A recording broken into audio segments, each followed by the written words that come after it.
Hello bachcho. So let's see the question. The question says that in the following questions, a statement of assertion is followed by a statement of corresponding statement of reason.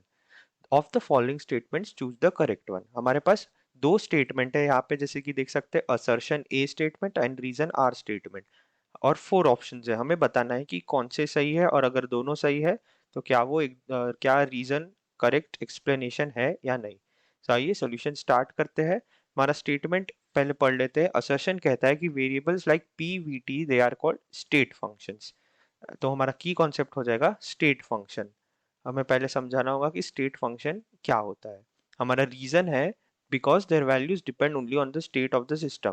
तो पहले हमें बताना है कि या क्या ये दोनों स्टेटमेंट सही है, और अगर दोनों सही है सो अगर R is the correct explanation of A or not.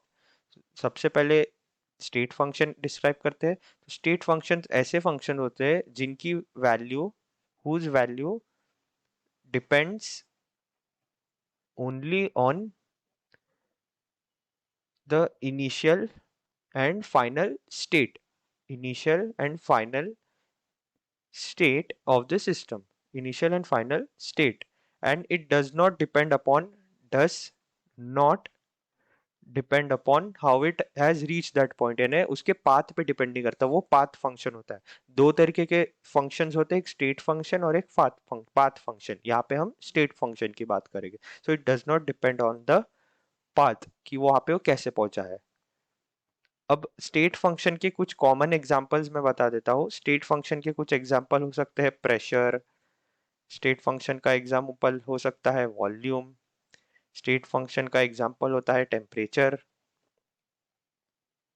State function का एग्जांपल हो सकता है इंटरनल एनर्जी, एंथैल्पी, ये सब आपने पढ़ा होगा थर्मोडायनेमिक्स में। सो ये सब एग्जांपल्स है स्टेट फंक्शन के। अगर पाथ फंक्शन की बात करूँ तो पाथ फंक्शन के दो एग्जांपल्स कॉमन, एक होता है वर्क डन और एक होता है हीट। क्योंकि ये डिपेंड करते हैं कि पूरे पाथ पे डिपेंड करते हैं रादर देन उनके स्टेट पे। सो हमारा स्टेटमेंट ए कहता है कि वेरिएबल्स लाइक पी, पी यानी प्रेशर, वी यानी वॉल्यूम, टी यानी temperature, they are called state function. हाँ, ये स्टेटमेंट सही है क्योंकि जैसे कि हमने डिस्क्राइब किया, they only depend on initial and final state, यानी only on the state of the system and does not depend on the path. अब उसका रीजन क्या है? Because their values depend only on the state of the system. ये statement भी सही है और ये करेक्ट एक्सप्लेनेशन भी है। सो देयरफॉर इन चारों ऑप्शन में से करेक्ट ऑप्शन हो जाएगा option A. both A and R are correct, and R is the correct explanation of A. So I hope you understood this well. All the best.